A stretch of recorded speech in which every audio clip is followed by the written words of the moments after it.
જય શ્રી કૃષ્ણ। આ વિડીયોમાં હનુમાન બાહુકાનો પાઠ કરીશું। હનુમાન બાહુકા એટલે શ્રી હનુમાનજીની સ્તુતિ, જેની રચના ગોસ્વામી તુલસીદાસજીએ કરી હતી। હનુમાન બાહુકાનો પાઠ કરવાથી તન મનના તમામ રોગ નાશ પામે છે, મનવાંછિત ફળની પ્રાપ્તિ થાય છે। હનુમાન બાહુકાનો પાઠ કરવાથી ભક્તની આસપાસ એક રક્ષણાત્મક કવચ બને છે, જેના કારણે કોઈ નકારાત્મક ઊર્જા તેને સ્પર્શી શકતી નથી। હનુમાન બાહુકાના 44 ચરણોનો પાઠ કરનાર વ્યક્તિના શારીરિક અને માનસિક દરેક પ્રકારના કષ્ટ દૂર થાય છે। એક વખત સંત તુલસીદાસજીને હાથમાં વાની પીડા ઉપડી અને શરીર પર ફુલ્લા થઈ આવ્યા, જેના લીધે તુલસીદાસજીને અત્યંત કષ્ટદાયક પીડા થતી હતી। દવા, દારૂ, મંત્રતંત્ર, હકીમ, વૈદ વગેરે અનેક ઉપાયો કર્યા, પરંતુ તેમાં કોઈ ફરક પડ્યો નહીં। આખરે તુલસીદાસે હનુમાનજીની સ્તુતિ કરી, એમની પીડા શાંત થઈ અને રોગ સારો થઈ ગયો। આ હનુમાનજીની સ્તુતિ એ જ હનુમાન બાહુકા।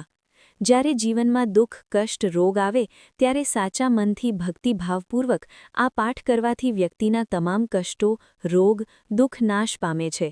તેને તન, મન અને ધનથી સુખ શાંતિ પ્રાપ્તિ થાય છે। વ્યક્તિને સમસ્ત પીડામાંથી મુક્તિ અપાવે છે। સાથે જ જો જીવનમાં કોઈ કાર્ય રોકાઈ ગયું હોય, અટકી ગયું હોય, તો આ પાઠ નિત્ય કરવાથી તે અધૂરું કાર્ય પૂર્ણ થાય, તે કાર્યમાં સફળતા મળે છે। જે વ્યક્તિને ગઠિયો, વા, માથાનો દુખાવો, ગળાના રોગ, સાંધાના દુખાવા જેવા રોગ હોય તો તેમણે શુભ મુહૂર્ત જોઈ એક પાત્રમાં જળ ભરી હનુમાન સન્મુખ રાખવું, તેલનો અથવા ઘીનો દીવો કરવો, ત્યારબાદ હનુમાન બાહુકાનો પાઠ કરવો। પાઠ પૂર્ણ કરી હનુમાનજીને નમસ્કાર કરી આ જળ પી જવું, અથવા ઘરમાં જો કોઈ બીમાર વ્યક્તિ હોય તો તેમને પીવડાવવું। શરીરની સમસ્ત પીડામાંથી મુક્તિ મળી જશે। આ રીતે સળંગ 21 કે 26 દિવસ અથવા પોતાની ક્ષમતા મુજબ નિત્ય અથવા સંકલ્પ લીધો હોય એટલા શનિવાર હનુમાન બાહુકાનો પાઠ કરવાથી હનુમાનજી સમસ્ત પીડાઓમાંથી મુક્તિ અપાવશે, તન, મન અને ધનથી સુખ, શાંતિ, સમૃદ્ધિ આપશે। તો મિત્રો, આ હતું હનુમાન બાહુકા પાઠ કરવાનું મહાત્મ્ય। હવે સાંભળશું હનુમાન બાહુકાની સ્તુતિ। બોલો બજરંગબલીની જય। જેના શરીરનો રંગ પ્રભાતના સૂર્ય સમાન તેજસ્વી છે, જે સમુદ્ર પાર કરીને શ્રી રઘુપતિના દુઃખ દૂર કરે છે, અને જે અત્યંત ભયાનક મુખવાળા, જાણે કે કાળના પણ કાળ છે, એવા પરમ રામભક્ત શ્રી હનુમાન, કે જેમણે સોનાની નગરી લંકા જેવી લંકાને પણ સળગાવી મૂકી હતી અને અહંકારથી ભરેલા બળવાન રાક્ષસોનો પણ નાશ કર્યો હતો, તેવા પવનપુત્ર હનુમાનની ભક્તિ કરવાથી તેઓ સહેલાઈથી ભક્તોની ભલાઈ કરે છે, તથા તેની ભક્તિ કરવાથી, પ્રણામ કરવાથી, સ્મરણ કરવાથી તથા નામ જપ કરવાથી ભક્તોના મોટામાં મોટા સંકટો પણ હરે છે। આ શ્રી હનુમાન સુમેરુ પર્વત જેવા શરીરવાળા અને કરોડો સૂર્ય સમાન પ્રકાશવાન, વિશાળ હૃદયવાળા, અત્યંત બળવાન ભુજાવાળા અને વ્રજ જેવા નખ તથા શરીરવાળા છે। એમની આંખ પીળી છે અને મોં, જીભ તથા દાંત અત્યંત વિકરાળ છે। એમના વાળ ભૂરા રંગના અને પૂંછ એકદમ કઠોર તથા દુષ્ટોનો નાશ કરે છે। તુલસીદાસજી કહે છે કે એવા શ્રી પવનસુત હનુમાનની મૂર્તિ જેના હૃદયમાં હોય તેની પાસે દુઃખો સપનામાંય આવતા નથી। પવનસુત શ્રી હનુમાન શિવ, કાર્તિક સ્વામી, પરશુરામ, દેવતાઓ અને દૈત્યો બધાને યુદ્ધમાં હરાવી શકે એવા યોદ્ધા છે। વેદો પણ કહે છે કે હનુમાનજી પૂરી શક્તિવાળા, ચતુર, કીર્તિવાન અને યશસ્વી યોદ્ધા છે। શ્રી રઘુનાથજીએ પણ એમના શ્રીમુખે હનુમાનજીની અપાર પ્રશંસા કરી છે। તુલસીદાસજી કહે છે કે હનુમાનજી વિના રાક્ષસોનો નાશ કરનાર બીજો કોણ છે? ભગવાન શ્રી સૂર્યનારાયણ પાસે હનુમાનજી વિદ્યા અભ્યાસ માટે ગયા ત્યારે તેમને બાળક સમજીને સૂર્ય ભગવાને કહ્યું કે હું સ્થિર રહી શકતો નથી, એટલે સામસામે બેસા વગર વિદ્યા કેવી રીતે ભણાવું? આથી હનુમાનજીએ ભાસ્કર ભગવાન સામે મુખ કરીને સૂર્ય ભગવાન સાથે હવામાં ઉડતા રહીને વિદ્યા અભ્યાસ કર્યો। આ અચરજ જોઈને ઇન્દ્ર, વિષ્ણુ, રુદ્ર અને બ્રહ્મા આશ્ચર્યચકિત થઈ ગયા। તુલસીદાસજી કહે છે કે એનો તો બળ, વીરત્વ, ધૈર્ય અને હિંમતનો જ દેહ બનેલો છે। મહાભારતના યુદ્ધમાં અર્જુનના રથની ધજા પર વિરાજીને કપિરાજ હનુમાનજીએ ગર્જના કરી તે સાંભળીને દુર્યોધનની સેનામાં ગભરાહટ પેદા થઈ ગયો। દ્રોણાચાર્ય અને ભીષ્મ પિતામહે કહ્યું, આ તો મહાબલી હનુમાન છે, જે વીર રસના સાગર છે અને બાળકના ખેલની જેમ એક ડગલાથી જે આકાશ અને સૂર્યને આંબી શકે છે। બધા યોદ્ધાઓ પણ મસ્તક નમાવીને તથા હાથ જોડીને તેમને જોવા લાગ્યા। આ પ્રકારે હનુમાનજીના દર્શન કરીને તેઓ સંસાર તરી ગયા. સમુદ્રને ખાબોચિયા જેવો સમજીને નિડરતાથી લંકા જેવી સુવર્ણ નગરીને પણ સળગાવી મૂકી. આથી દુશ્મન દળમાં ભાગમભાગ થઈ ગઈ. દ્રોણાચલ જેવા ભારી પર્વતને પણ દડાની જેમ ઉખેડીને ઉઠાવી દીધો. રણ મેદાનમાં લક્ષ્મણજી બેભાન થઈ ગયા. ત્યારે કોઈ પણ ન કરી શકે એવું આ કાર્ય હનુમાનજીએ પળવારમાં કરી બતાવ્યું. તુલસીદાસજી કહે છે કે હનુમાનજી મહાન સાહસિક અને સમર્થ છે. લોકપાલોનું પાલન કરવાને તથા તેઓને સ્થિરતાપૂર્વક વસાવવામાં તેઓની ભુજા જ સમર્થ છે. કાચબાની પીઠમાં જેમના પગ ઊંડા સમુદ્રના જળને આપવાનું પાત્ર બન્યા. રાક્ષસોનો નાશ કરતી વખતે એ સમુદ્ર જ ભાગી છુપાવાનો ગઢ બન્યો અને એ સ્થાન પાછળથી મોટા મોટા મત્સ્યોને રહેવાનું સ્થાન બન્યું. તુલસીદાસજી કહે છે કે કુંભકર્ણ અને ઇન્દ્રજીતરૂપી બળતણને બાળવામાં તેમનો પ્રતાપ અગ્નિ સમાન બન્યો. ભીષ્મ પિતામહ કહે છે કે મારી સમજણ અનુસાર હનુમાનજી જેવું બળવાન ત્રણેય કાળમાં અને ત્રણેય લોકમાં કોઈ થયું નથી. શ્રી હનુમાનજી રાજા રામચંદ્રજીના દૂત પવનદેવના સુયોગ્ય પુત્ર, અંજલિદેવીને આનંદ આપનારા, અસંખ્ય સૂર્યનું તેજ ધરાવનારા, તેજસ્વી સીતાજીના શોકનો નાશ કરનારા, પાપ તથા અવગુણનો નાશ કરનારા, શરણાગતની રક્ષા કરનારા અને રાવણનો નાશ કરવા ત્રણેય લોકમાં આશ્રયરૂપ તમે પ્રગટ થયા છો. હે મનુષ્ય, તું જ્ઞાની, ગુણવાન, બળવાન, સેવામાં સજાગ હનુમાનજી સમાન ચતુર સ્વામીને હૃદયમાં વસાવી લે. રાક્ષસોની સેનાનો નાશ કરવા માટે જેનું પરાક્રમ વિશ્વવિખ્યાત છે, વેદો યશોગાથા ગાતા કહે છે કે દેવતાઓને કારાગારમાંથી છોડાવનારા પવનકુમાર સિવાય બીજું કોણ હોઈ શકે? તમે પાપનો અંધકાર અને કષ્ટરૂપી દુઃખોને નિવારવામાં પ્રવીણ તથા સેવકરૂપી કમળને પ્રસન્ન કરવામાં પ્રાતઃકાળના સૂર્ય સમાન છો. તુલસીજીના હૃદયમાં એકમાત્ર હનુમાનજીનો જ વિશ્વાસ છે. સ્વપ્નમાં એ આલોક કે પરલોકની ચિંતા નથી. જેઓ શોકરહિત છે, રઘુવીરના લાડકા છે, શિવ સ્વરૂપ છે, એવા કેસરીનંદન હનુમાનજીનું નામ કળિયુગમાં કલ્પવૃક્ષ સમાન છે. આપ અતિ પરાક્રમી, મહાકરાલ, મહાબહાદુર અને રઘુનાથજી દ્વારા ચૂંટાયેલા મહાબળવાન યોદ્ધા છો. વ્રજ સમાન કઠોર દેહવાળા, જેના બળથી રણ મેદાનમાં કોલાહલ મચી જાય છે, તે સુંદર કરુણા અને ધૈર્યના સ્થાન છો અને મનથી ધર્મનું આચરણ કરનારા છો. આપ દુષ્ટોને માટે કાળ સમાન ભયાનક, સજ્જનોના પાલનહાર અને સ્મરણ માત્ર કરવાથી તુલસીજીના દુઃખો દૂર કરનાર છો. સીતાજીને સુખ આપનારા, રઘુવીરના પુત્ર સમાન અને સેવકોને સહાય કરનારા પવનકુમાર મહાસાહસિક છો. તમે સૃષ્ટિનું સર્જન કરનારા બ્રહ્મા, પાલન કરનારા વિષ્ણુ, સંહાર કરનારા રુદ્ર અને જીવાળવામાં અમૃતપાન સમાન છો. ધારણ કરવામાં ધરતી, અંધકારનો નાશ કરવામાં સૂર્ય, સૂકવવામાં અગ્નિ, પોષણ કરવામાં ચંદ્રમા અને સૂર્ય, દૂતારાઓને દુઃખ દેનાર અને સજા કરનારા, સેવકોને સંતુષ્ટ કરનારા અને મંગલનો મેલ દૂર કરનારા, મોદક સમાન સુખ આપનારા છો. ત્રણેય લોકમાં દુઃખીઓના દુઃખ દૂર કરનારા તુલસીજીના સ્વામી શ્રી હનુમાનજી દ્રઢ પ્રતિજ્ઞાવાળા છે. સેવક હનુમાનજીની અસીમ સેવાથી જાનકીનાથ પણ સંકોચાયા અર્થાત દબાઈ ગયા. તેમના પક્ષે શિવજી રહે છે અને સ્વર્ગના સ્વામી પણ તેમને નમે છે, તો બિચારા રાજાઓને શિવ સાથ જાગતા, સૂતા, બેસતા, ઉઠતા કે કાર્ય કરતા આનંદમગ્ન હનુમાનજીના સેવકનું અનિષ્ટ કોણ કરી શકવા સમર્થ છે? જેમને હૃદયમાં અંજની કુમારની હાંક પર ભરોસો છે, તે દરેક કાર્યમાં શ્રેષ્ઠ ઠરશે. જેમના હૃદયમાં હનુમાનજીની હાંક ઉલ્લાસ ભરી દે છે, તેના પર પોતાના ગુણો અને પાર્વતીજી સહિત ભગવાન શંકર, સમસ્ત લોકપાલો, શ્રી રઘુવીર, જાનકી અને લક્ષ્મણજી પ્રસન્ન રહે છે. તુલસીદાસજી કહે છે કે આવા શોકરહિત ભક્તને પછી લોક પરલોકમાં કે ત્રણેય લોકમાં કોઈ પણ યોદ્ધાને આશ્રિત રહેવાની લાલસા રહેશે ખરી? દયાવાન કેસરીનંદન, નિર્મલ કીર્તિવાળા હનુમાનજી પ્રસન્ન થાય તો સર્વે સિદ્ધ મુનિઓ તે મનુષ્ય પર દયાળુ બનીને તેનું પાલન કરે છે. એવા કરુણાનિધાન કપિધરની કીર્તિ અતિ નિર્મળ છે. તમે દયાના સ્થાન, બુદ્ધિબળના ધામ, આનંદ મહિમાના મંદિર અને ગુણ જ્ઞાનના ભંડાર છો. રાજા રામજીના સ્નેહી, શંકરજીના રુદ્રરૂપ અને તમારું નામ લેવાથી અર્થ, ધર્મ, કામ અને મોક્ષ આપનારા છો. હે હનુમાનજી, તમે તમારી શક્તિથી શ્રી રઘુનાથજીના શીલ, સ્વભાવ, લોકરીતિ અને વેદવિધિના પંડિત છો. મન, વચન, કર્મ એમ ત્રણેય પ્રકારથી તુલસી તમારો દાસ છે.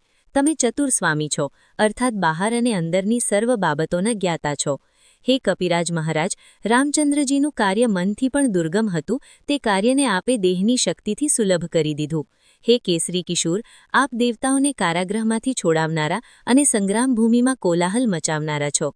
આપની બિરદાવલી યુગોથી સંસારમાં ગવાતી રહેશે. હે જબરજસ્ત યોદ્ધા, આપનું બળ તુલસી માટે કેમ ઘટી ગયું, જેને સાંભળીને સાધુઓ સંકોચાઈ રહ્યા છે અને દુષ્ટ લોકો પ્રસન્ન થઈ રહ્યા છે? હે અંજની કુમાર, આપ મારી બગડેલી વાત એવી રીતે સુધારો છો કે આપ પ્રસન્ન થતાં જ તે સુધરી જાય છે. હે હનુમાનજી, આપ અજ્ઞાન શિરોમણી છો, સેવકોના મનમાં આપ સદા નિવાસ કરો છો. હું ક્યાં કોઈને ફેંકું છું કે બગાડું છું? તમે કયા કારણથી મારા પર અપ્રસન્ન રહો છો? હું તો આપનો દાસ છું. હે સ્વામી, આપે મને સેવકના સ્થાનથી વંચિત કરી દીધો છે. એમાં તુલસીના વંશમાં કંઈ નથી. મને હૃદયથી હારી ગયો હોય તો આપ મારું અપરાધ સંભળાવી દો, જેથી હું આગળ જતાં સાવધ થઈ જાઉં. હે વાનરરાજ, તમારા વસાવેલાને તે શંકર ભગવાન પણ નથી ઉજાડી શકતા, અને જે ઘરને આપ નષ્ટ કરી નાખો છો તેને કોણ વસાવી શકવા સમર્થ છે? હે દીનદયાલ, આપ જેના પર પ્રસન્ન થાઓ છો તે શત્રુઓના હૃદયમાં પીડા બનીને વિરાજે છે. તુલસીદાસજી કહે છે, તમારું નામ લેવાથી સર્વ સંકટ અને દુર્ભાવના કરોડિયાના જાળાની જેમ ફાટી જાય છે. અજબ વાત છે. શું આપ મારા માટે વૃદ્ધ બની ગયા છો, અથવા ગરીબોનું પાલન કરતાં કરતાં વધારે પડતા થાકી ગયા છો? આપે સમુદ્ર ઓળંગીને મોટા મોટા દુષ્ટ રાક્ષસોનો વિનાશ કરીને લંકા જેવા દુર્ગમ ગઢને સળગાવી દીધો. હે સંગ્રામરૂપી વનના સિંહ, રાક્ષસો શત્રુ સજાવેલા હાથીના બચ્ચા જેવા છે. આપે તેઓને સિંહની જેમ નષ્ટ કરી નાખ્યા. આપના જેવા સમર્થ અને સારા સ્વામીની સેવા કરવા છતાં તુલસી દોષ અને દુઃખની આગ સહન કરી રહ્યો છે. હે વાનરરૂપી બાજ, દુષ્ટજનરૂપી પક્ષીઓ ખૂબ જ વધી રહ્યા છે. તેઓને તમે તમારી લપેટમાં કેમ નથી લેતા? હે અક્ષયકુમારનો વધ કરનારા હનુમાનજી, આપે અશોક વાટિકાનો વિધ્વંસ કર્યો અને રાવણ જેવા પ્રતાપી યોદ્ધાના તેજસ્વી મુખ તરફ જોવાની એ પરવાહ નહીં કરી. તમે મેઘનાદ, અકંપન અને કુંભકર્ણ જેવા હાથીઓના મદનો નાશ કરવામાં કિશોરાવસ્થાના સિંહ સમાન છો. વિપક્ષરૂપી તણખલાઓના ઢગલા માટે ભગવાન રામનો પ્રતાપ અગ્નિતુલ્ય છે અને પવનકુમાર તમને માટે પવનરૂપ છે. એ પવનનંદન જ તુલસીદાસને સર્વદા પાપ, શ્યામ અને સંતાપથી બચાવનારા છે. હે મહાબલી હનુમાનજી, આપ આપની પ્રતિજ્ઞા ભૂલતા નથી, જેને સમસ્ત સંસાર જાણે છે. આપ મનથી વિચારો, આપનો કૃપાપાત્ર માનવી બાધા રહિત અને સદા પ્રસન્ન ન રહેવો જોઈએ? હે સ્વામી, કપિરાજ, તુલસી કદી સેવાને યોગ્ય હતો? ક્યાં ચૂક થઈ ગઈ છે? આપની સાહેબીને સાંભળો અને અપરાધી સમજતા હો તો મારી સહસ્ત્ર પ્રકારની દુર્દશા દૂર કરો, પરંતુ જે લાડુથી મરતો હોય તેનો વિષ ન આપો. હે મહાબલી, પવનજીના લાડકા, રઘુનાથજીના પ્યારા, મારી બાહુની પીડાઓને શીઘ્ર દૂર કરો. હે દીનબંધુ, તમારા પર વારી જાઉં. બાળકને જોઈને આપે બાળ સુલભ સ્વભાવથી જ મને અપનાવ્યો અને માયારહિત અનોખી દયા કરી. વિચારો કે તુલસી તમારો દાસ છે. તેને આપનો જ ભરોસો, આપનું જ બળ અને આપની જ આશા છે. અત્યંત ભયાનક કલિકાળે કોને બેચેન નથી કર્યા? એ બળવાનના પગ મારા મસ્તક પર જોઈને આપ હટાવી દો. હે કેસરી કિશોર, બેજોડ વીર, આપ રણમાં હાહાકાર મચાવનારા છો. રાહુની માતા સિંહકાની જેમ બાહુની પીડાને પછાડીને મારી નાખો.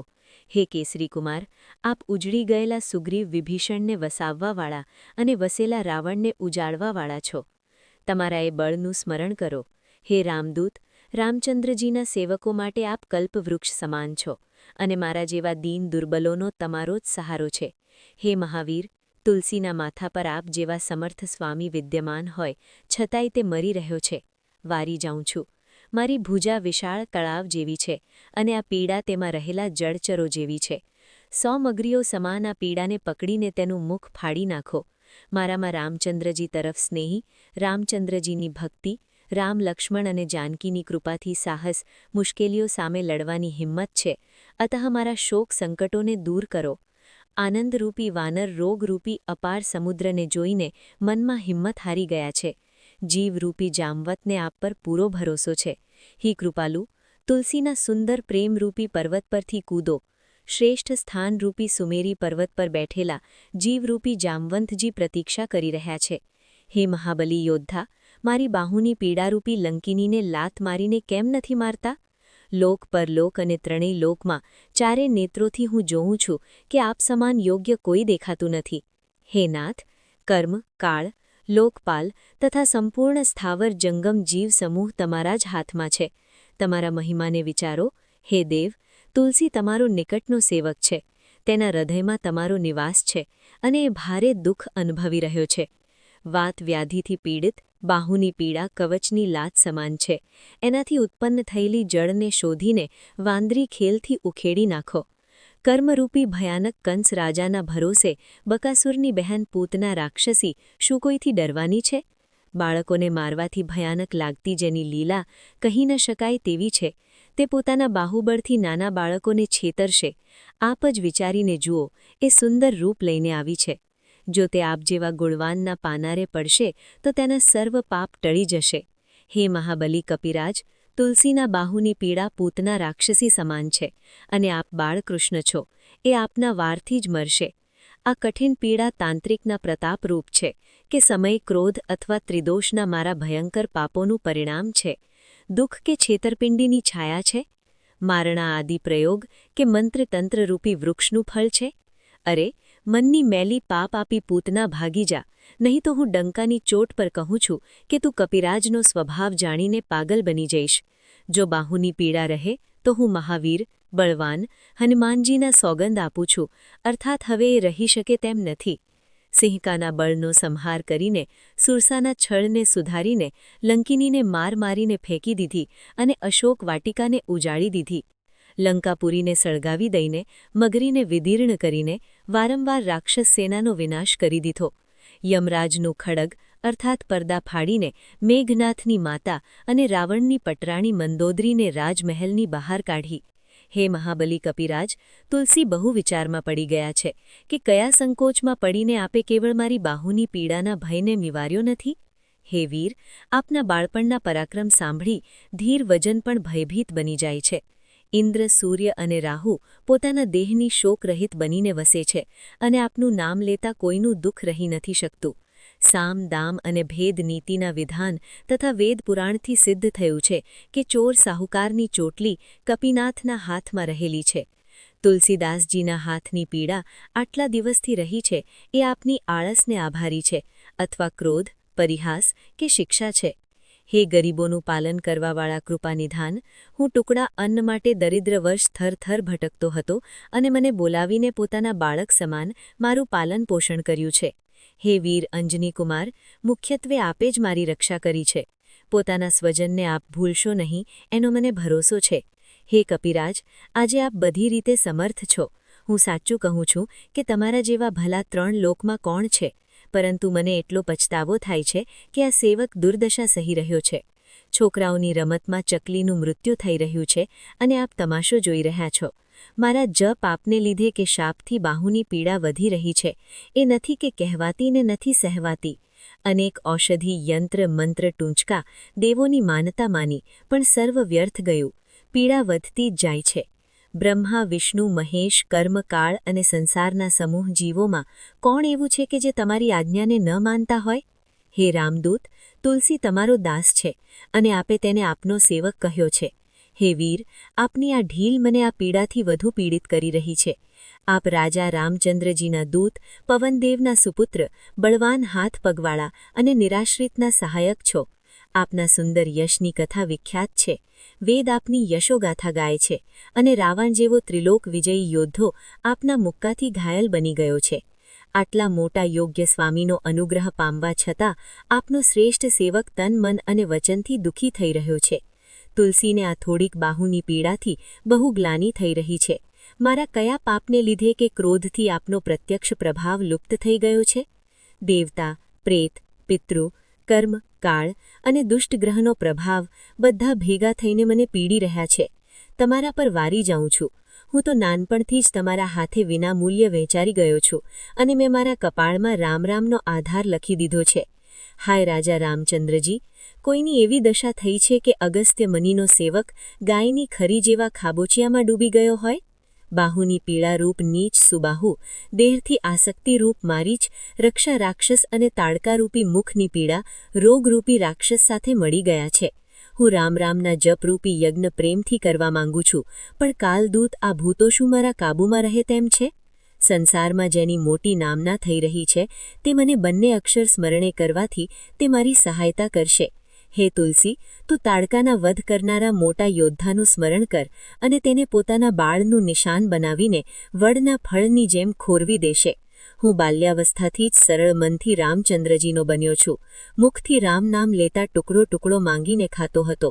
યુવાનીમાં લોકરિવાજમાં પડીને અજ્ઞાનવર્ષ રાજા રામચંદ્રજીના ચરણોની પવિત્ર પ્રીતિને અસાર સંસારમાં કૂદીને તોડી બેઠા. તે સમયે ખોટા ખોટા આચરણો કરતા છતાં અંજની કુમારે મને અપનાવ્યો અને રામચંદ્રજીના પુનીત હાથો દ્વારા સુધાર્યો. હું તુલસી ગોસાઈ બન્યો. પાછલા ખરાબ દિવસો ભૂલી ગયો, પરંતુ તેનું જ ફળ હું આજે સારી રીતે ભોગવી રહ્યો છું. ભોજન વસ્ત્ર રહિત ભયંકર વિષાદમાં ડૂબેલો મને દીન દુર્બળ જોઈને એવો કોણ હશે કે હાય હાય નહીં કરે? એવા અનાથ તુલસીને દયાસાગર સ્વામી રઘુનાથજીએ સનાથ કરીને પોતાના સ્વભાવ અનુસાર ઉત્તમ ફળ આપ્યું. એમાં નીચ મનુષ્ય પ્રતિષ્ઠા મેળવીને ફૂલાઈ ગયો અને તન મન તથા વચનથી રામજીનું ભજન છોડી દીધું. એટલે જ દેહમાં ભયંકર રોગ રૂપે રામચંદ્રજીનું નમક ફૂટી ફૂટીને બહાર નીકળતું દેખાઈ રહ્યું છે. જાનકી જીવન રામચંદ્રજીનો દાસ બનીને હું સંસારમાં જીવું છું અને મરવા માટે કાશી અને ગંગાજળ છે. એ રીતે તુલસીના બંને હાથમાં લાડુ છે, જેના જીવવા મરવાનું કોઈ દુઃખ નથી. બધા મને સાચો કે જૂઠો રામનો જ દાસ કહે છે અને મારે મનમાં પણ એ વાતનો ગર્વ છે કે હું રામચંદ્રજીને છોડીને ન શિવનો ભક્ત છું કે ન વિષ્ણુનો. શરીરની મહાપીડાથી હું વિકળ બની રહ્યો છું. એને રઘુનાથજી સિવાય કોણ દૂર કરી શકશે? હે હનુમાનજી સ્વામી, સીતાનાથજી આપના નિત્ય સહાયક છે અને હિતોપદેશ માટે શિવજી ગુરુ છે, જે મને તો તન મન અને વચનથી આપના ચરણોની શરણ છે. તમારા ભરોસે મેં દેવતાઓને દેવતા માન્યા નથી. રોગ કે પ્રેત દ્વારા ઉત્પન્ન થયેલી અથવા કોઈ દુષ્ટ તત્વના ઉપદ્રવથી થયેલી આ પીડાને દૂર કરીને તુલસીને પોતાનો સાચો સેવક જાણીને એની શાંતિ કરો. હે કપિનાથજી, રઘુનાથ, ભોલાનાથ અને ભૂતનાથ, રોગરૂપી મહાસાગરને ગાયની ખરી જેવા ખાબોચિયા જેવો કેમ નથી કરી નાખતા? હું હનુમાનજીને, સુજાન રાજા રામજીને અને કૃપાનિધાન શંકરજીને કહું છું, એ સાવધાઈ થઈને સાંભળો. આમ જોવા જઈએ તો વિધાતાએ આખી દુનિયાને હર્ષ, વિષાદ, રાગ, દ્વેષ, ગુણ અને દોષમય બનાવી છે. તેઓ કહે છે કે માયા, જીવ, કાળ, કર્મ અને સ્વભાવ રચનારા રામચંદ્રજી છે. એ વાતને મેં હૃદયપૂર્વક સત્ય માની છે. હું વિનંતી કરું છું કે મને સમજાવો કે આપથી શું નથી થઈ શકતું. છતાંય હું એ જાણીને મૌન થાઉં છું કે મેં જે વાવ્યું છે એ જ મારે કાપવાનું છે. બોલો બજરંગ બલીની જય. તો મિત્રો, આપણે સાંભળ્યો હનુમાન બાહુકા પાઠ ગુજરાતી ભાવાર્થમાં. આ 44 પદના ચમત્કારિક સ્તોત્ર હનુમાન બાહુકાનો પાઠ શારીરિક, માનસિક, આર્થિક અને કૌટુંબિક આ તમામ કષ્ટમાંથી મુક્તિ અપાવે છે. આથી નિત્ય આ પાઠ જરૂર કરવો. મિત્રો, નિરંતર ઈશ્વરનું નામ સ્મરણ જ દરેક આધિ વ્યાધિ ઉપાધિને ટાળવાનું અમોઘ શાસ્ત્ર છે. આ ચમત્કારિક હનુમાનની સ્તુતિ એટલે હનુમાન બાહુકાનો પાઠ. મિત્રો, આપણા ગુજ્જુ પરિવારના દરેક